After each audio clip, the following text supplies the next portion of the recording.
he killed 93 people. He remembered every single one, their faces, their names. This is the story of Samuel Little, America's most prolific serial killer, and the system that let him get away with it for over 40 years. Born in 1940 in Reynolds, Georgia, Samuel Little was raised by a single mother and claimed she was a sex worker. He grew up bouncing between Ohio, Florida, and reform schools. He had early signs of violence, theft, and sociopathic behavior. By his early 20s, he was already serving time and already choosing victims who couldn't fight back. Samuel Little didn't just kill, he hunted. Women on the margins, sex workers, drug users, unhoused, mentally ill. These women were chosen for one reason: they wouldn't be missed. From 1970 to 2005, Little traveled from state to state: California, Texas, Florida, Mississippi, Illinois, strangling women and leaving their bodies in alleys, fields, and motel rooms. Many were misclassified as overdoses, accidents, or undetermined.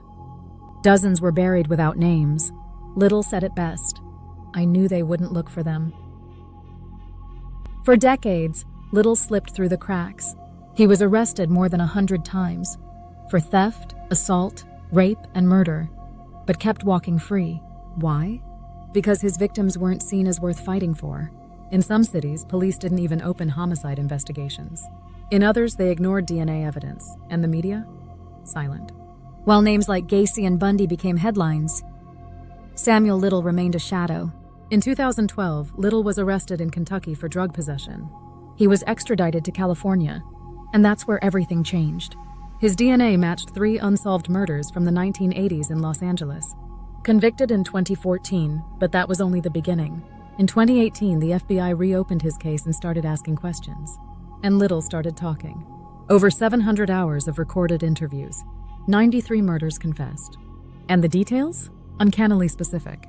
He remembered skin tones, jewelry, hairstyles, vehicles. He drew dozens of portraits of his victims from memory.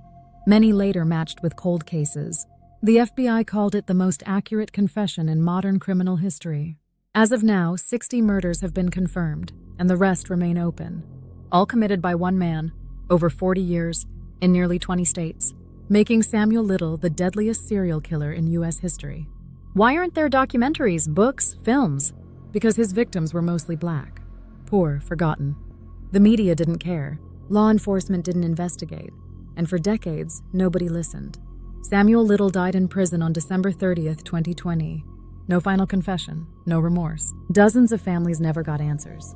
Some still don't know who he took, but the damage is done. Samuel Little got away with murder for 40 years because the world didn't care who he killed.